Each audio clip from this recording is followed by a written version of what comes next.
What you just saw was an entrance to a tunnel. You see this is solid concrete on both sides, and this is the entrance to a tunnel. And there are various kinds of such entrances. Some of them just drop down, and some of them they are like staircases coming inside, somewhere we rope down, and then you get into the tunnels, which is solid concrete on both sides. These are the kind of tunnels which are all over there in Gaza Strip, and this is what IDF is right now trying to train on, so that when the soldiers go into Gaza City or Khan Yunis tomorrow, they are not surprised by the tunnels.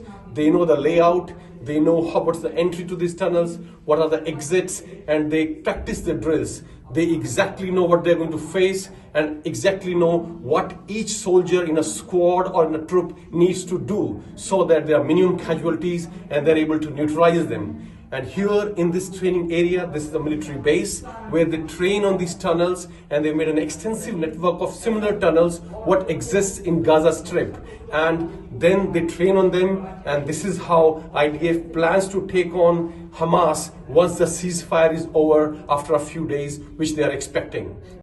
I'm right now with Lieutenant Colonel Mati, who's an IDF spokesperson and who has been put here in the Center for Urban Warfare. This is also a center which trains people for tunnel warfare, because the IDF soldiers who will go from here to Gaza Strip will be encountering these kind of tunnel network in Gaza City or in Khan Yunis tomorrow. Let's try and talk to him what techniques IDF use to clear up these people. What techniques do you use to clear these tunnels when you go to Khan Yunis or maybe Gaza City? Well, fighting in the urban areas of Gaza Strip, it's one of the main areas we need to fight to take the threats away from the Israeli people and away from Israel. The tunnels is one of the main threats that the Hamas terrorists built as trying to survive the Israel military when we come to go after them after they do terrorist act as they did in the massacre of the 7th of October. We are preparing for this mission for a couple years now, and we are building up a couple of techniques how to deal with it. So far we have been a couple weeks in the Gaza Strip dealing with the terrorists, dealing with their tunnels, dealing with their bases, and we are dealing pretty good. We see good results. We are destroying the tunnels, upground, underground. We are investigating them. We're using all kinds of techniques, even techniques we improved during the last couple of weeks when we started to deal with the tunnels. The numbers that the IDF released is over 400 tunnels that we already investigated and destroyed in the Gaza Strip. We have heard some media reports that IDF is using some kind of blockage. They block the entry or exit to these tunnels. What kind of blocking material are you using to block the entry or exit to these tunnels? So we're trying to take the tunnels and make them, instead of an advantage for the Hamas terrorists, their weak point, weak spot.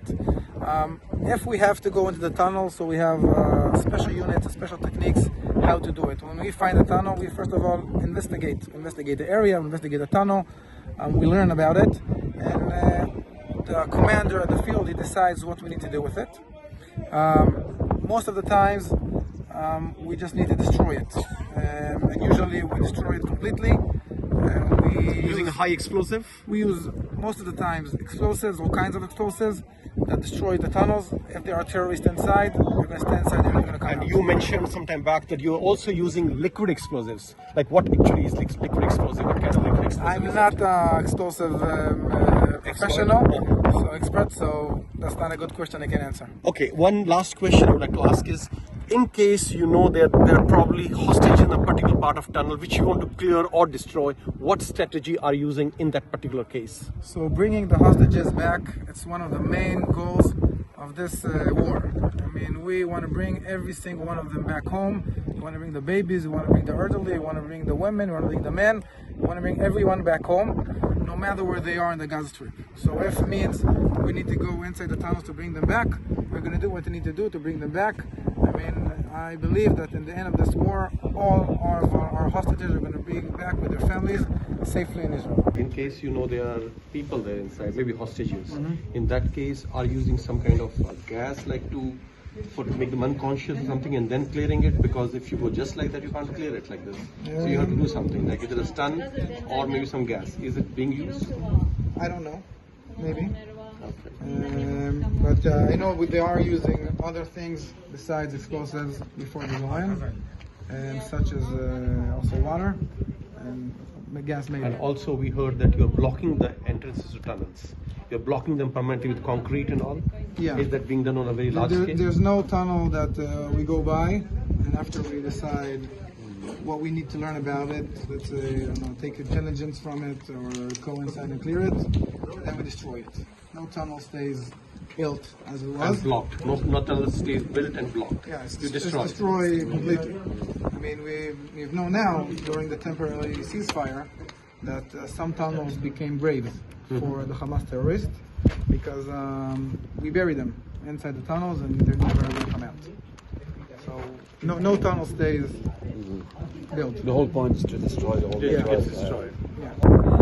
What you see behind me here are the Israeli soldiers of IDF who are practicing how to patrol inside a built-up area, how to go building to building, street to street in a built-up area.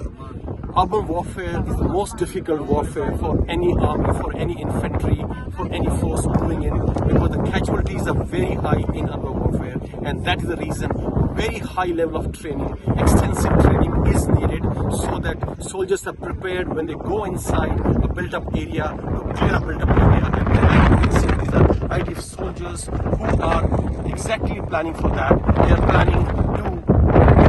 They are learning the drills of what commands will be given, and each person in a troop or squad will act with those commands, how they will cooperate, and how will they collectively clear a built-up area, a house or a room. What you see here on top is a hole in the ground, and this hole goes meters down in the ground and then goes into this tunnel. And these are the kind of tunnels which have been made by Hamas all over Gaza Strip. Hundreds of kilometers of area in the Gaza Strip has these kind of tunnels. And this is not exactly a Hamas tunnel. This is a replica of a tunnel built by IDF to practice, to train their soldiers so that when they go inside tomorrow in Khan Yunis or in Gaza City, they are not surprised.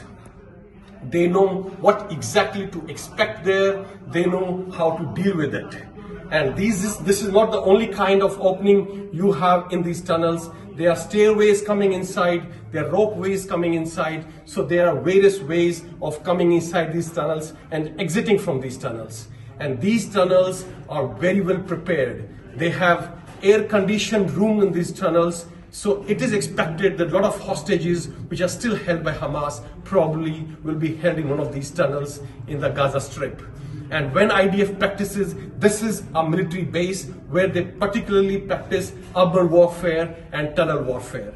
And in this tunnel warfare, they learn, each and every soldier learns what his job is there in a squad, in a troop. So when they go in, everybody knows what one needs to do, what commands one needs to follow, and what they should be expecting so that they are not surprised by the enemy, Hamas in this case. And this is how they're training here for weeks before they exactly go into the Gaza Strip and face Hamas one-to-one. And this is one reason that IDF has been able to minimize their casualties, because they have trained extensively their soldiers before they are put into field into Gaza Strip. This is the kind of tunnels you have. It is solid concrete on both sides, and if you see, it goes for miles. It goes for miles, and that's why people in Israel call it Gaza Metro, which is under the ground, because it goes for miles. And at places, it is so wide that even a car, or in some cases even a truck, can pass through this. And it has their headquarters, it has the fortified bunkers, it has living rooms, some of which are air conditioned, and also probably some places where they're hiding the hostages. And if you see the turning and the expense, you have all kind of turnings in this, different kind of entrances. If you see here, this is a second kind of entrance where you have stairway coming inside the tunnel.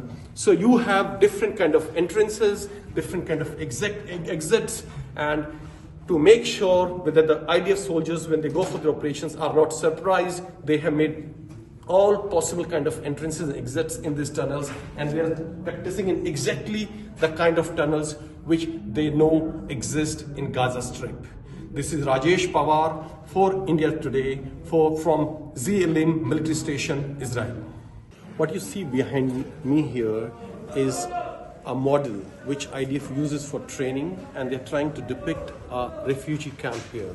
The kind of camps or the localities or the built-up area IDF soldiers are going to face once they enter Gaza. And you can see here they have tried to show all kind of buildings which they are likely to encounter. So they're trained on it, and they have already practiced how to enter these rooms, these houses, these buildings, so that once they are on the ground, especially the newly trained soldiers, they are not surprised. They are not surprised by the kind of construction, the kind of buildings, the kind of alleys, the kind of streets in those areas. And this is the reason they have made these models here. It's a huge model. There are about 50 buildings in this model, some of them multi-story buildings, which depict the kind of area, the kind of locality these soldiers are going to encounter once they enter inside Gaza City or Khan Yunis or any of the refugee camps, which are many in Gaza Strip. This is Rajesh Pawar from ZLM military station, Israel for India Today.